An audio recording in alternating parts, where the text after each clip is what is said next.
তারেক রহমানের প্রত্যাবর্তন উপলক্ষে দেখছেন যে মাদুর অর্থাৎ সেই মাদুর কিন্তু এখানে নিয়ে বসেছেন এবং সেই মাদুর কিনছেন এই প্রত্যাবর্তন উপলক্ষে যারা বিভিন্ন জায়গা থেকে নেতাকর্মীরা এসেছেন তারা।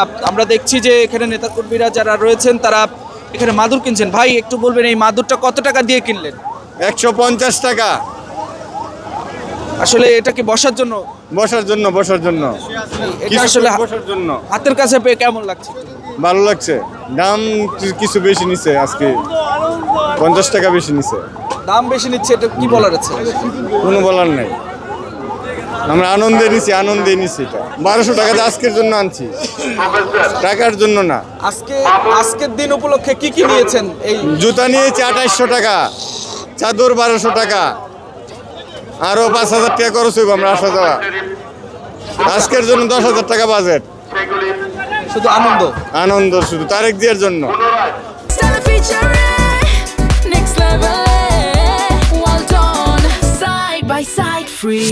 দেখছেন যে আরো একজন তিনি কিন্তু আসলে এটি কিনলেন। হ্যাঁ ভাই, কত টাকা দিয়ে কিনলেন? 150 টাকা। জি, 150 টাকা। দাম ঠিক আছে? ঠিক আছে, এটা আনন্দ স্বাদ কিনা আনলে তো আর কোনো ব্যাপার না। যেহেতু আসছি এটা করার জন্য, জনগণ বসবে, জনগণ বসার জন্য দিচ্ছি, এই তো এটা আনন্দের জন্য আসছে, এটা আনন্দ করে, এটা কোনো ব্যাপার না। এই মাদুর কিনলেন, এটা কি আপনি একাই বসবেন নাকি? না, জনগণকে দিব, বসবে, জনগণ বসবে, আনন্দ, সবাই আনন্দ বসে থাকে। আমাদের তারেক রহমান আসতেছেন, ওরা সুন্দরভাবে তারা শান্তিপূর্ণ সুস্থভাবে দেখবে, এই জন্য বসে দেওয়া, কিনে দেওয়া। কোথা থেকে আসছেন? আমি কুড়িগ্রাম জেলা রৌমারী থানা থেকে আসছি।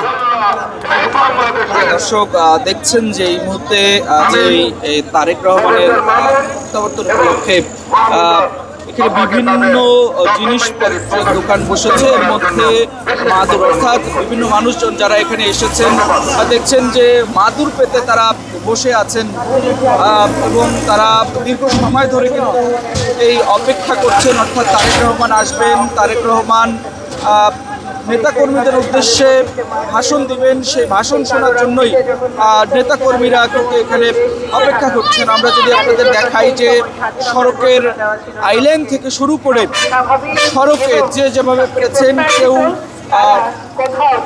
ব্যানার কিংবা প্লাস্টিক বিছে বসে পড়েছেন, কেউ বা মাদুর পেতে বসে পড়েছেন এবং তারা ঠিক এখানে বসে রয়েছেন। দেখছেন যে আমরা আপনাদের দেখার চেষ্টা করছি নেতাকর্মীরা যারা রয়েছেন তারা ঠিক পুরো সড়ক জুড়েই আসলে এভাবে তারা বসে অপেক্ষা করছেন এবং কখন আসবেন তারেক রহমান, কখন আসলে তার দেখা পাবেন, কখন তার কণ্ঠে এই মাইক বেজে উঠবে, সেই অপেক্ষায় কিন্তু আসলে রয়েছেন। এবং দেখছেন অনেকেই কিন্তু এখানে রাত্রি যাপন করেছে, তারা কাঁথা কম্বল মুড়িয়ে তারা ঠিক এখানে রাত্রি যাপন করেছে মাদুর বিছিয়ে খোলা আকাশের নিচে।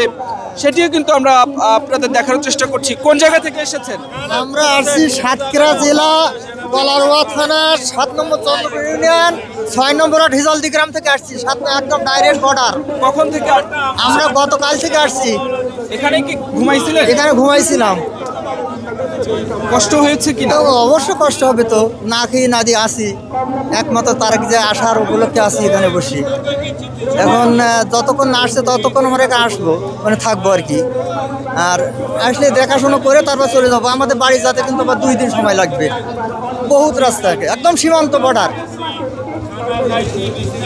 দর্শক শুনছিলেন যে এখানে বিভিন্ন মানুষজন যারা এখানে এসেছেন, যে যেভাবে পেরেছেন তারা ঠিক এই সড়কে শুয়ে বসে মাদুর পেতে তারা কিন্তু অপেক্ষা করছেন এবং আমরা আপনাদের সেই চিত্রই আসলে দেখানোর চেষ্টা করছি। এবং এর পাশাপাশি তারা যেহেতু এখানে কোনো ধরনের হোটেল নেই, সেক্ষেত্রে সড়কেই যে খাবারগুলো পাচ্ছেন, রুটি কলা থেকে শুরু করে বিরিয়ানি, এই জিনিসগুলোই আসলে তারা কিনে খাচ্ছেন এবং তারা ঠিক তারেক রহমানের অপেক্ষায় রয়েছেন। আপনাদের সেই চিত্রই দেখানোর চেষ্টা করছি পূর্বাঞ্চলের 300 ফিটের এই এলাকা থেকে।